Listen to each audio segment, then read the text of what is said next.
તો હવે આપણે વાત કરીશું પાલનપુરની. તો પાલનપુર તાલુકાના ચડોતર ગામે ખેતરના સેઢા પરથી જીવિત હાલતમાં નવજાત બાળકી મળી આવતા વિસ્તારમાં ચકચાર મચી ગઈ છે.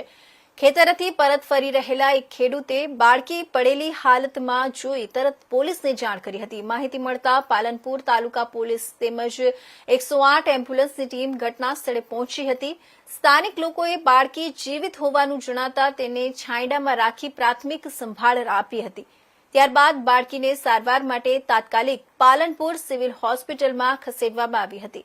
પ્રાથમિક તપાસમાં જન્મ છુપાવવા માટે કોઈ અજાણી મહિલાએ બાળકીને ત્યજી દીધી હોવાનું અનુમાન લગાવવામાં આવી રહ્યું છે. સમગ્ર મામલે પોલીસે અજાણી મહિલા સામે ગુનો નોંધી બાળકીની માતાની ઓળખ માટે તપાસ શરૂ કરી છે.